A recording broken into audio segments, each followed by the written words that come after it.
am getting ready, doing my hair, almost 38 weeks pregnant, and I figured I would take this time to talk about why I'm doing a planned C-section. Been getting lots of questions about it, lots of assumptions. And I have to say, part of me feels like, why should I have to explain? Like, I don't have to, I know that. But you know, there's the other part of me that just like wants to set the record straight and also just be a voice for the moms that either willingly or unwillingly have a C-section. And I am just going to talk about it honestly, like you guys are my friends. I know the majority of you, that's how I see it, but there's still that small percentage that is just like so hell-bent on knocking on C-sections. This is just a little rant really quick. I get why some people are so pro vaginal births. I don't want to just say that I think it's amazing, it's beautiful. I think all birth is amazing. Your baby getting here is amazing. That's the end goal and what matters. But I do understand people wanting to have minimal interventions and wanting things to go the way that they always hoped it would go. I was there, that was me. My mom, I'm one of 7. She had all of us vaginally, unmedicated, and that was my goal too. And then I also think that there's some, in our today's birthing medical climate, what have you, people feel like there is this big wave of OBs like pushing C-sections. And you know, I can't speak to how much truth there is to that or not. I can just say that I've never felt pressured, and I can just say that my first being an unplanned C-section, it was the right medical decision, and I'm so happy that I was not being so stubborn and like, I want the vaginal birth that I always hoped for, and could have potentially had a worse outcome than I did. With that being said, I'm gonna start doing my hair so I can be a little productive while I do this. The point of me bringing all that up is I think that there is this like wave of people that are like so anti C-section because of doctors, quote unquote, that they end up shaming the moms that are going through the experience themselves. Whether it is medically necessary for the baby or the mother, because those are two different things, it doesn't matter. This whole wave of people being like, why? Like, that's not falling on the doctors, like that's falling on the women and making them feel a sort of way about their birth when the only thing they should feel about is empowered and supported. So the reasons why I'm having a C-section, it does go back to, did this turn off? Oh gosh. It does go back to my first birth experience. So I was planning on doing vaginal, unmedicated. I'm not gonna go into the whole story. I do have a full YouTube video that's like 20 minutes long if you wanna know all the details. But I did go through 15 hours of labor, 3 hours of pushing, and had to do a C-section. And I've definitely had feelings about it of like, was that necessary? Like, could I have done it? Like, should I have done a home birth? Would it have been a different experience? You know, but shoulda, woulda, coulda. It is what it is. That was my experience, and she's here and she's healthy, and that's all that matters. When it came time to like really think about baby number 2, even before I was pregnant, I talked to a lot of friends, family, medical professionals. I am in such a unique and very lucky position to have a platform where I have access to so many medical professionals that they may not be the exact ones that like know my history, but just to even have like, get some of that insight, like I feel really lucky, and I've taken full advantage of whoever wants to talk to me about, you know, my experience and just research and this and that. Okay, something that I can't remember who told me this. I think it was my OB. I changed OBs, so not my current OB, but one of them, they explained that there's kind of, this is a generalization, but there's kind of a hierarchy of the most painful labor experience in recovery and the least. And she explained that the least painful, again, generalization, is a vaginal labor without complications. So no tearing, none of, you know, just vaginal, easy, came out, cool. That's the least painful. Recovery. And then the second least painful is a planned C-section.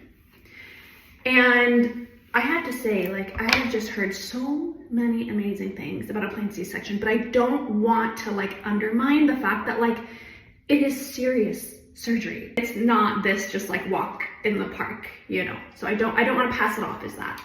But in comparison to other interventions and things that happen, that was number 2, least painful. Number 3 is vaginal with complications. So tearing, episiotomy, all the other things that can happen, okay?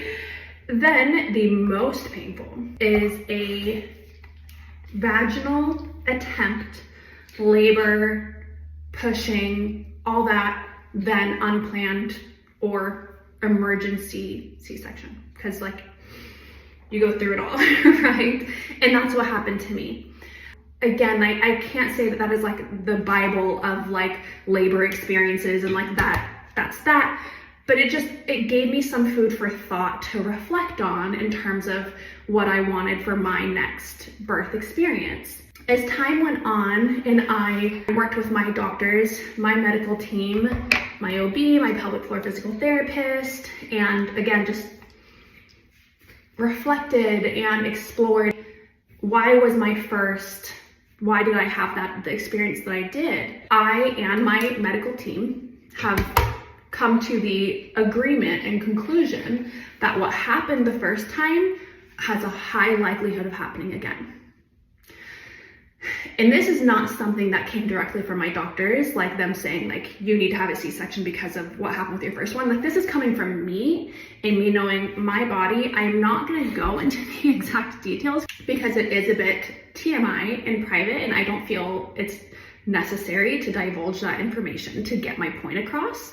I just realized that, you know, it is not worth the risk knowing that there's such a high likelihood of the same thing happening again if I go for a vaginal birth.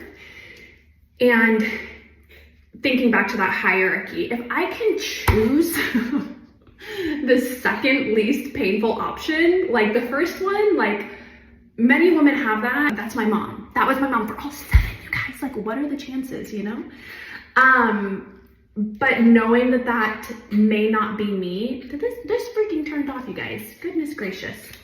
What's going on here? Okay. But knowing my chances to achieve that, why not just go for the planned C-section and have so much peace of mind in knowing that I'm not gonna have to relive I can't say that my first birth was traumatic in terms of like, baby was okay, I was okay.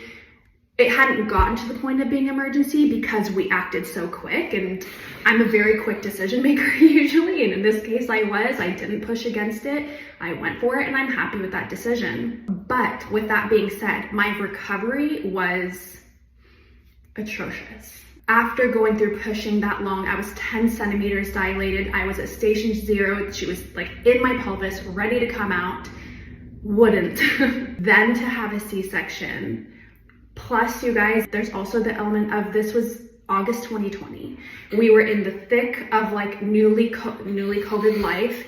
We had no friends. We had just moved to a new area, no family, no help. First-time parents, went through a very unexpected birth experience. And so there's also an element of the anxiety that Luca and I both experienced as first-time parents, and being on our own and him taking over a lot because my recovery was so rough, and the mental and emotional implications that had for months to come.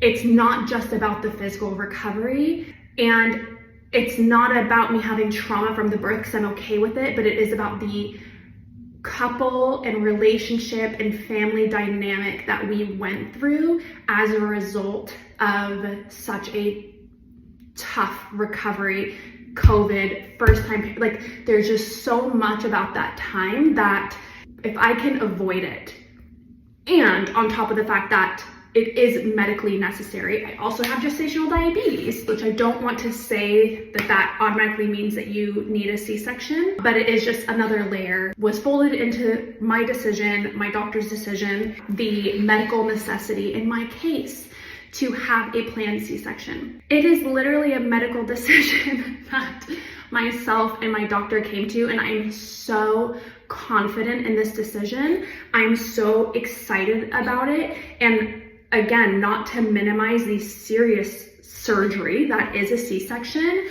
I just hear such great things about a planned C-section, especially for mothers who experienced the first time like I did. It can be very therapeutic. So can VBAC. So it's not to say that like one or the other is better. It is what the mother feels is right in her heart and is appropriate medically according to her OB and her medical team.